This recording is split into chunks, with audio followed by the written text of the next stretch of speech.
નાસ્તો ખવડાવો, ખબર જ નહીં પડે કે આમાં અડદની દાળ ને મગની દાળ ને બધું નાખ્યું. અસલ લઈ પાંદડા વાળો નાસ્તો કરીને ખવડાવો. પાંદડા વાળી જેટલી ભાજી તમે નાખો એટલું આમાં ઓછા. હવે બધું ભેળવી દે સારી રીતના. આ વાનગી બહુ સરસ બનાવી છે, ઉપરથી ક્રિસ્પી છે અને અંદરથી પોચી છે. મારા જેવા મોટા માણસો પણ ખાઈ શકે, નાના બાળકોને ભાવે એવી છે, બધાને ભાવે એવી છે. ટ્રીક એ તમને બતાવી દઉં કે તમે થોડુંક એટલું લ્યો ને, આ મસાલા વાળું ગમે એ આ પાણીમાં નાખો ને એટલે ઉપર આવી જવું જોઈએ, નીચે બેહવું ન જાય જા, એટલે તમારે પહોંચવું જેવું જ થયા. આ તમને ટ્રીક બતાવી દીધી મેં તમને. આજે આપણે બનાવીએ છીએ જય અન્નપૂર્ણા માતાજી, જય સોમનાથ મહાદેવ, જય બજરંગબલી, જય હનુમાન દાદા. નાસ્તો મસ્તીનો ચટપટો. જો આ આદુ મરચા ને લસણ હમણાં હું નાખીશ એટલે તમને બતાવીશ. આ છે મેથી, આ છે અળવીના પાન, આ છે ધાણા ભાજી,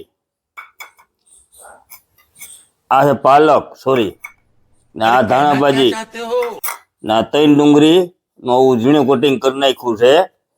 એટલે આજે મસ્તીનો ચટપટો નાસ્તો બનાવશું. હવે શેનાથી બનાવીએ વિડીયો સ્કીપ ન કરતા પૂરો જોજો, બહુ મજા આવશે. અને ક્યાં ક્યાં મસાલા આવીએ છે, શું નાખીએ છીએ આપણે. જા વાટકો અડદની દાળ ને આ જ વાટકો મગની દાળ, એ બે પલાળી દીધા હતા અને પાણી નાખ્યા વગર એ દાળને પીસી નાખ્યા છે.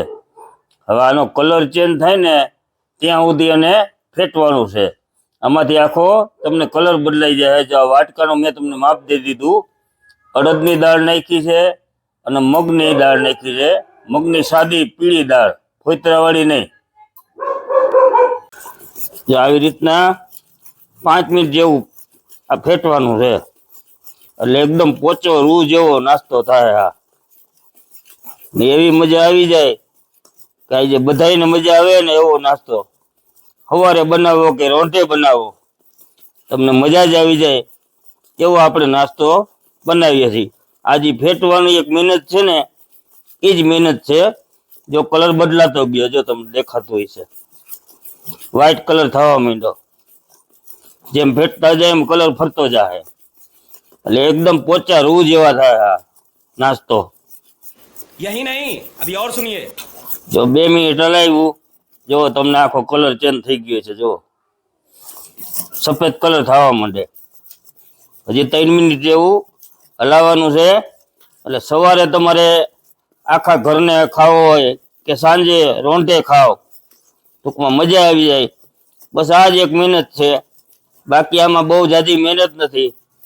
અને મસાલા ક્યાં ક્યાં આવે એ ખાસ જોજો, વિડીયો સ્કીપ ન કરતા, તમને બહુ મજા આવશે. જો આખો કલર ફરી ગયો, જો તમને દેખાતું જ છે. હવે 2 મિનિટ હલાવવાનું છે ખાલી. દાળને ટૂંકમાં પલાળી દીધી હતી આપણે સાંજે, રાત્રે પલાળી હતી ને સવારે એમને પાણી નાખ્યા વગર આ પીસવાની છે. અને આને રેસ્ટ કરવા નથી મૂકવાની, રેસ્ટ જ દેવાનો. પરબારું આવી રીતનું ફેટવાનું ચાલુ કરી દેવાનું. પછી કેટલા બધા આપણે ગુણકારી મસાલા નાખીએ એ જોજો, એટલે અડદની દાળ ટૂંકમાં વાયડી ન લાગે. क्या बात है सर, क्या बात, ये बात है. જો કલર એ ફરી ગયો ને ક્વોન્ટિટી એ વધી ગઈ. હતું એને કેટલું થઈ ગયું, સાઈઝ થઈ ગઈ ને બમણી. થોડીક મહેનત લાગે ટૂંકમાં. આ નાસ્તો તમે અમારે અઠવાડિયામાં 2-3 વાર થાય, પણ ટૂંકમાં માપ નહોતું ને એટલે હું તમને રેસીપી બતાવી નતો શકતો. હવે પરફેક્ટ માપ સાઈઝ થતે આજે હું તમને પરફેક્ટ આ રેસીપી બતાવીશ. જો હાઈ ક્લાસ થઈ ગયો, પૂરી 5 મિનિટ થઈ, આખો કલર ફરી ગયો ને સફેદ કલર થઈ જવો જોઈએ. જોવો હવે ક્યાં ક્યાં મસાલા નાખ્યા છે એ ખાસ જોજો, એની ટૂંકમાં ખૂબી છે આપણે આમાં. હાલો પેલા અજવાઈન અને મસરી, અને આની સુગંધ સ્મેલ આવે એટલે પચવામાં હેલી 1 ચમચી જેવી નાખી દઈ અજવાઈન. આવી રીતના મસળીને નાખવાની, એટલે આનો સ્વાદ બેસી જાય અને પચવામાં ગુણકારી. પછી નાખીએ હિંગ, એ અડધી ચમચી હિંગ. પછી ગરમ મસાલો એ થોડો, એ 5 ચમચી. પછી તલ છે, તલ સફેદ તલ એ આ 2 મોટી ચમચી, એટલે આની મજા આવે હાઈ ક્લાસ.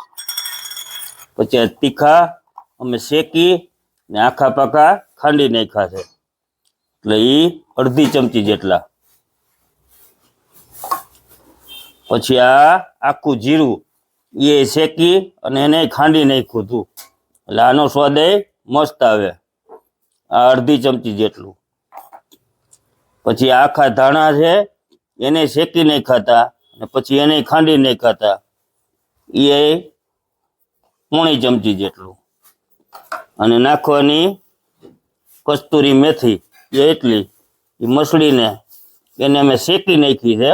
શેકી નાખો ને એટલે એનો સ્વાદ બમણો થઈ જાય અને તમારે ટૂંકમાં ઝડપથી આ થઈ જાય. મસાલા એટલે નાખી દીધા. હવે નાખી દે સ્વાદ મુજબ મીઠું, સ્વાદ મુજબ મીઠું. अभी मजा आएगा ना भिड़ो. પછી ચાખી જવું છેલ્લે. આ સ્વાદ મુજબ મીઠું નાખી દીધું. હવે એટલા મસાલા આપણે નાખી અને હમણાં આપણે હલાવી નાખીએ. જે આવી રીતના મસાલાને ભેળવી દેવાનો બધાય. મસાલાની જ બધી ખૂબી છે આમાં.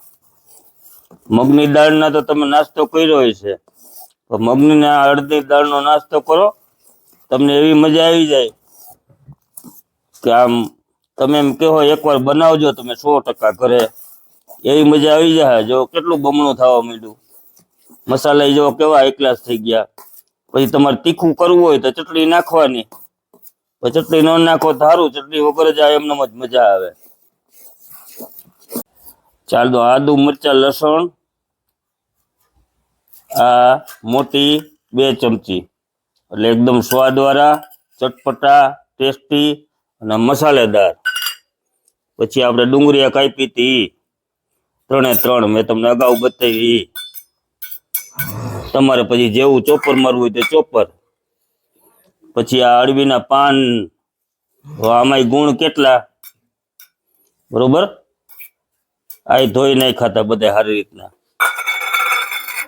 પછી આ મેથી, તો મેથીમાં ગુણ કેવા, એટલે અડદની દાળ નાખી છે તો આપણે એને વાયડી ન લગાડવી પડે ને.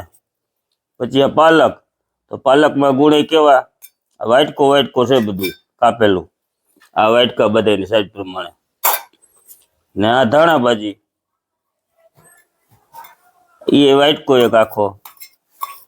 તો અત્યારે દેશી ધાણા ભાજી મસ્ત આવે અમારા એ ગામડે, તો નાસ્તો ખવડાવો, ખબર જ નહીં પડે કે આમાં અડદની દાળ ને મગની દાળ ને બધું નાખ્યું. અસલ લઈ પાંદડા વાળો નાસ્તો કરીને ખવડાવો. પાંદડા વાળી જેટલી ભાજી તમે નાખો એટલું આમાં ઓછા. હવે બધું ભેળવી દે સારી રીતના. જો બધું ભેળવાઈ ગયું ને, જુઓ આમાં દાળનું પ્રમાણ જો ક્યાં દેખાય. તમારે પછી જેટલી હો ભાજી જેટલી નાખવી હોય એટલી. અમને તો આ ભાવે બહુ, એટલે અમે વધારે નાખીએ. પછી તમારે આમાં વધઘટ જેટલું ઓછું વધુ કરવું હોય, મેં તમને સાઈઝ પરફેક્ટ સાઈઝ બતાવી દીધી. હવે આમાં હજી 2-3 વસ્તુ નાખવાની છે, વિડીયો સ્કીપ ન કરતા. હવે આ બધી ભેળવાઈ ગયું છે. જો એટલા આ ખાવાના સોડા, ટૂંકમાં ભજીયાના સોડા એટલા નાખી દીધા. એની માથે સીધું લીંબુ નાખી દેવાનું, એની માથે જ. और अभी तो रुको, क्लाइमैक्स अभी એક આખું बाकी લીંબુ है. નીકળી દે. જોવો છે કેવું મસ્ત થાય. આમાં રસ નાનો છે, નાનું લીંબુ, એટલે અમે ટૂંકમાં એક જ લીંબુ નીચવાનું, એટલે આ દોઢ થાય ટૂંકમાં એક જ લીંબુ નીચવાનું. હવે આની સાઈઝ પાછી હલાવશું એટલે હજી બમણી થાય. તમને ખ્યાલ હોય. જો કેવું થઈ ગયું હાઈ ક્લાસ નાસ્તો થયો ને, બમણી સાઈઝ હતી એને કરતા કેટલો થઈ ગયો. એક ફેટું ત્યારે બમણું થયું, પછી આ સોડા નાખ્યા ત્યારે બમણું થયું. હવે ખાલી મીઠું એક ટેસ્ટ કરી જો હું કે બરોબર છે કે નહીં. બાકી આગળની આપણે પ્રોસેસ હવે કરીએ ચાલુ. હમણાં ટ્રીક એ તમને બતાવી દઉં કે તમે થોડુંક એટલું લ્યો ને, આ મસાલાવાળું ગમે એ આ પાણીમાં નાખો ને એટલે ઉપર આવી જવું જોઈએ, નીચે બેહવું ન જાય જા, એટલે તમારે પહોંચવું જેવું જ થયા. આ તમને ટ્રીક બતાવી દીધી મેં તમને. એટલે આવી રીતના જ્યારે બનાવો ને, નીચે ન બેહવું જોઈએ પાણીમાં ઉપર આવવું જોઈએ. જ્યાં નીચે બેહતું જ નથી, જો તમને દેખાતું છે. એટલે તમારે પરફેક્ટ એટલે એકદમ પોચા રૂ જેવા જ થાય. જેને બત્રી છે ને એ ખાઈ શકશે. ચાલો તેલ મૂકી દીધું ને, તેલ આવી હોત ગયું. હવે એના ટૂંકમાં ફૂલવડિયા ટૂંકમાં વડા કરી નાખવાના છે. જ્યાં બીજી ટ્રીક તમને કહી દઉં કે જેવું સીધું તમે આ વડું નાખો ને એવું નીચે જાહે જ નહીં, નીચે નહીં જાય, ઉપર જ રહે. સાઈઝ તમારે જેવડી કરવી એવડી કરવાની. અને આ તમને વધારે પાતળું લાગે ને નાખવામાં તો થોડોક તળાનો લોટ નાખી દેવાનો. હવે આને આપણે પાકવા દઈ. આ તમને ત્રીજી ટ્રીક બતાવ્યું કે જે આ જારી પડવા માંડે ને માથે એટલે તમારે સમજવાનું પોચા રૂ જેવા એકદમ છે, સમજ્યા? તો નીચે પાકવા માંડ્યા.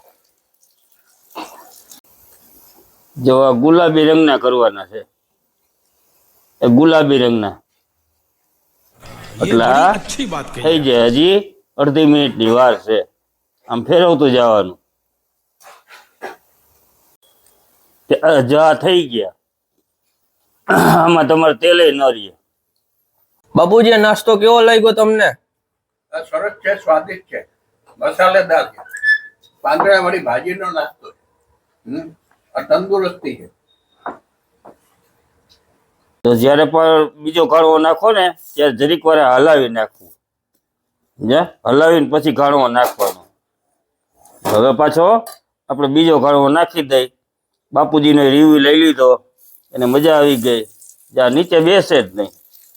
તમે ગમે એમ કરશો ને, તમને એમ લાગે કે આ ઢીલું થઈ ગયું છે તો સહેજ એમ તો ચણાનો લોટ નાખી દેવો, વધારે નહીં. રવો અને ચોખાનો લોટ ને એ ન નાખવો, જ્યાં પરબારા ઉપર જ રહીએ. પછી સાઈઝ તમારે જેવડી કરવી એવડી.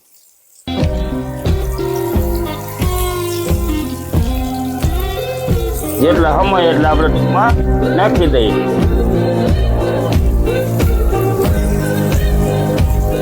હાલો રેડી. હવે આને પાકવા દે.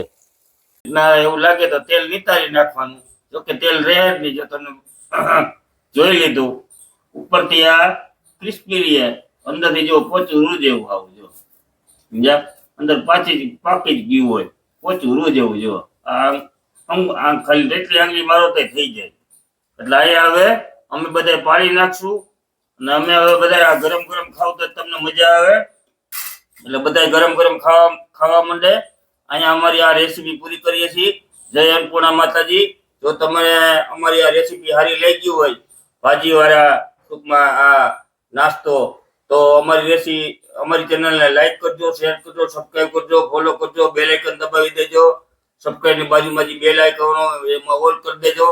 એમાં નવા નવા વિડીયો અને નવા નવા રેસીપી અમારી તમને જોવા મળશે. તો આવજો. Bye bye. Lots of love. Thank you very much. બાપુજી આમાં સોસ ની ચટણી ની જરૂર પડે? જરૂર પડે. તે બીજા તમે બધા ખાઈ ગયો અને આ એ ખાવ છું. જો આમાં ચટણીની જરૂર નથી, કોરા હાલે, મજા આવે છે. તો વગર ચટણી સોસની જરૂર નથી આમાં. વગર ચટણી? હા, વગર ચટણી. હું વાત છે, એ લીજેદાર છે.